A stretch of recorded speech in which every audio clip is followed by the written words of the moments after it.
चीनी के मूल्य में 20% की कमी हो जाने पर 900 रुपया में राम 45 किलोग्राम चीनी अधिक खरीद लेता है। देखिएगा, राम जो है 900 रुपया, राम 900 रुपया लेकर बाजार गया चीनी खरीदने। वहां चीनी के मूल्य में 20% की कमी आ गई।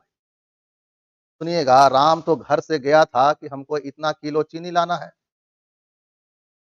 तो रेट पता था राम को, घर में जोड़ लिया और 900 रुपया लेकर गया कि हमको इसका चीनी खरीद के लाना है, इतना किलो।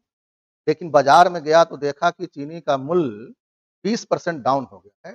तो घर से तो पूरा पैसा लेके गया था, अब वहाँ चीनी का मूल्य 20% कम हो गया, तो उसको 20% पैसा बच गया ना। तो 20% कितना होता है, 180 रुपया बच गया उसका। तो यह 180 रुपया जो बच गया, उसको वो घर वापस नहीं लाया, उस 180 रुपया का और चीनी खरीद लिया। तो 180 रुपया में कितना चीनी हो गया, 45 किलो चीनी मिला उसको। 180 रुपया में 45 किलो चीनी दे दिया, 180 रुपया में 45 किलो चीनी दे दिया। तो कैसे किलो चीनी बिक रहा था, एट द रेट ऑफ 45 गुना 4 पर केजी।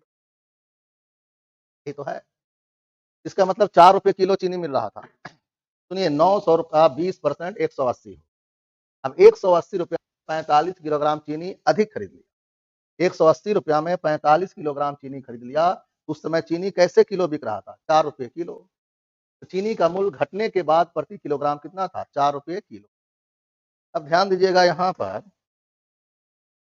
ये है आपका रिड्यूस प्राइस, घटा हुआ मूल्य।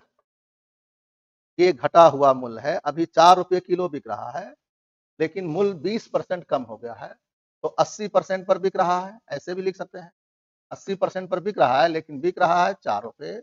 तो जब ओरिजिनल मूल्य कैसे था, तो 100% था, 4/80 गुना 100, ऐसे लिख दिए, यानी एट द रेट ऑफ 5 पर केजी।